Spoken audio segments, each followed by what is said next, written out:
Olá, alunos! Aqui quem fala é a professora Regiane, da disciplina de História.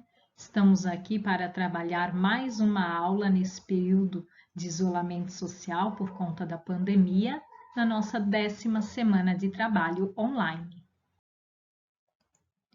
Estes slides serão utilizados nas atividades da semana de 8 de junho a 12 de junho. Tema da aula: Grandes navegações. Período histórico que estudaremos, o século XV.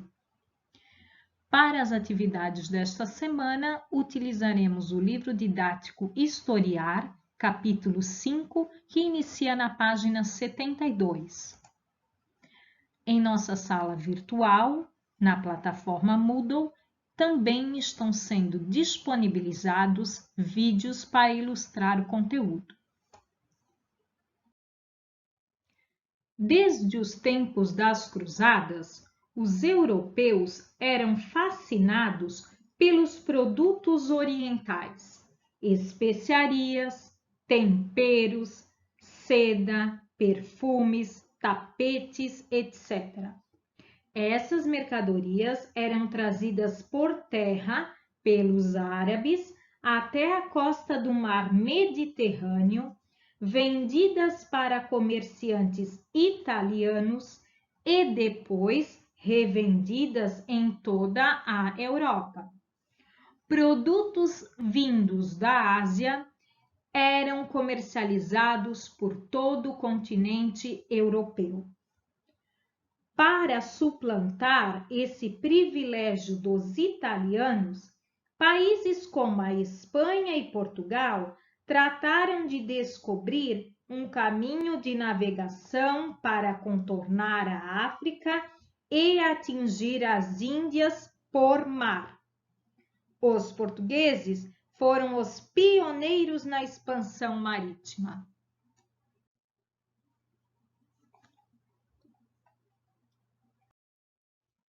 Dentre todos os países europeus, nós vamos ter Portugal numa posição de destaque na questão das grandes navegações. Portugal foi pioneiro, foi um dos primeiros países a se lançar no Oceano Atlântico e conseguir traçar novas rotas que levassem ao comércio de especiarias. Este pioneirismo português deve-se a alguns fatores, entre eles a experiência que os portugueses já tinham com navegação desde o século XIII, a sua posição geográfica, pois no mapa europeu, Portugal contava com acesso livre ao Oceano Atlântico, bons ventos e correntes marítimas favoráveis à navegação. Sua centralização política, pois Portugal já era um Estado independente e unificado, já havia se constituído como um país. E, por último, o interesse de diversos grupos sociais na expansão marítima. A expansão se tornou um projeto que despertou o interesse de comerciantes, nobres, membros da igreja e trabalhadores em Portugal. A expansão marítima era uma oportunidade para acumular riquezas, adquirir prestígio, divulgar a fé católica e buscar novos conhecimentos, bem como melhorar de vida. Outro país europeu que também se destacou na expansão marítima foi a vizinha de Portugal, o país Espanha.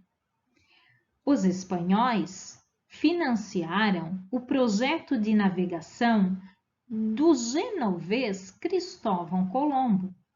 Este navegador pretendia chegar à Índia percorrendo uma rota diferente da qual já tinha sido utilizada pelos portugueses. O plano de Colombo era atingir o Oriente navegando para o oeste, isto é, em direção ao Ocidente.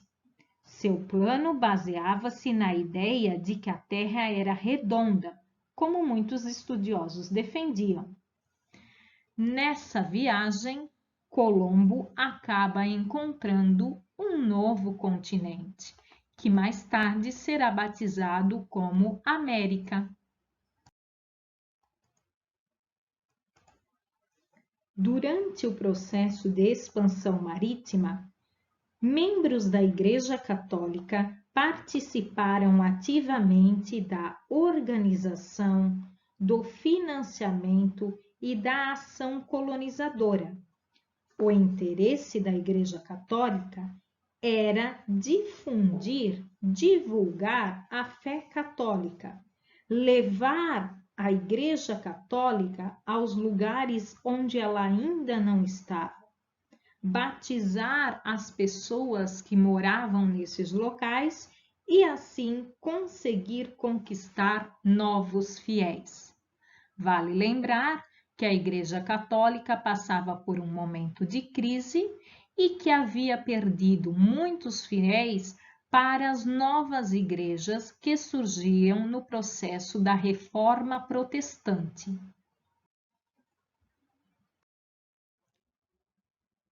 Os europeus chamavam a Ásia de Índias, no plural. Deste local eram retiradas as especiarias, produtos utilizados para temperar, conservar alimentos e também no tratamento de saúde. Por que, afinal, as especiarias eram tão desejadas pelos europeus do século XV? Porque, além de sua aplicação medicinal, ajudavam a preservar os alimentos, em especial a carne. Ao contrário da Índia, da China e das nações árabes, a Europa era absolutamente carnívora. Mas, quando o mês de novembro se aproximava, trazendo consigo o rigoroso inverno do hemisfério norte, os europeus eram forçados a matar seus rebanhos antes que os animais emagrecessem pela inexistência de pastagens destruídas pela geada. A carne era então preservada com sal e pimenta, mas os métodos primitivos de conservação não impediam que ela se estragasse. Vale lembrar que nesse período ainda não existiam geladeira e freezer. Assim, servida à mesa dos ricos, a carne muitas vezes chegava lá podre. Para consumi-la, era preciso condimentá-la, temperá-la, para disfarçar o gosto ruim. A pimenta era a especiaria ideal para isso.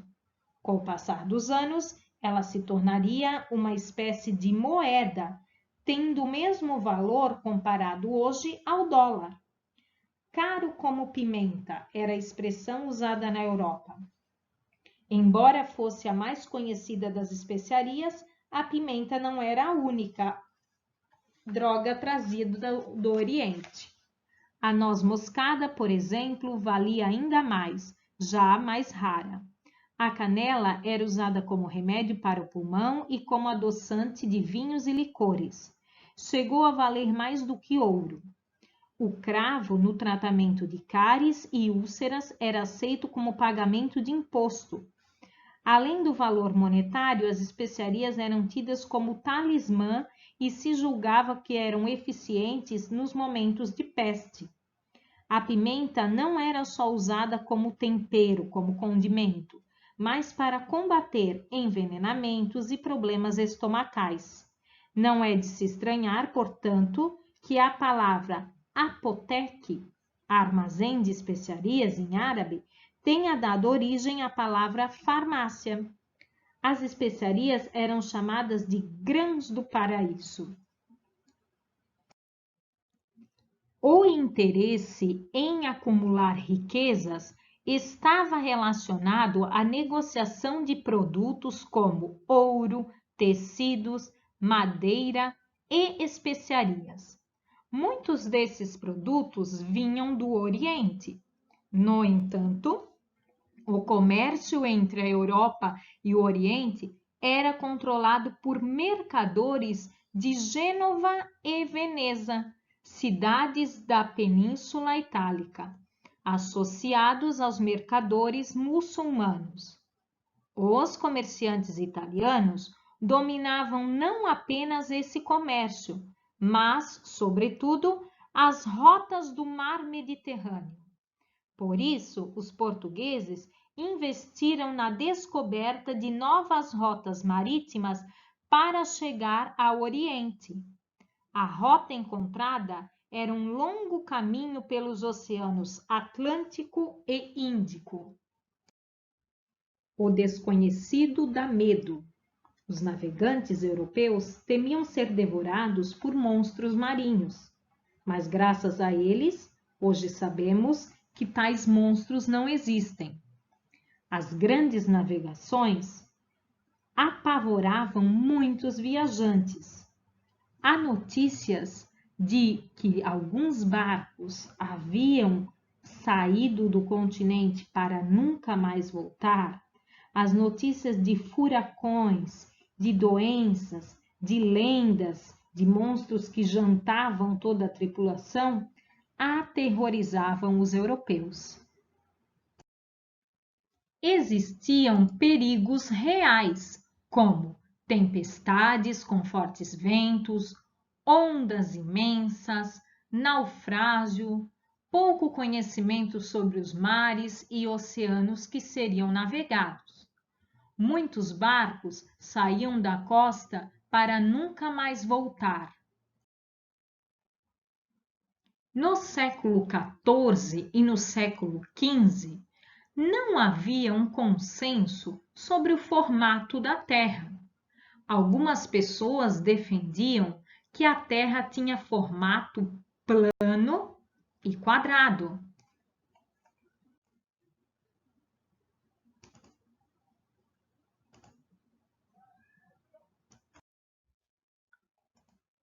Como muitos navios saíam da costa e não retornavam, acreditava-se na teoria da Terra plana e que muitos destes barcos desapareciam no oceano, pois caíam em verdadeiros abismos.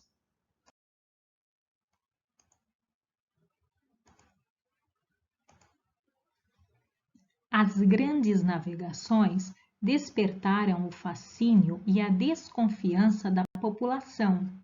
Por isso, não era tão fácil encontrar pessoas dispostas a trabalhar em uma viagem pelo Oceano Atlântico, conhecido como Mar Tenebroso.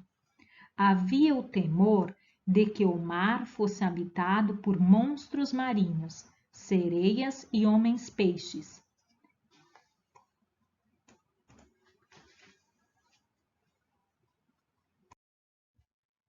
Na próxima aula, falaremos sobre a expansão marítima portuguesa e espanhola. Vamos conhecer como era o cotidiano de uma viagem marítima, como era o interior de uma embarcação no século XIV, XV e XVI. O que comiam os marinheiros? O que bebiam? O que levavam na bagagem? Quais doenças atingiam a tripulação durante uma viagem?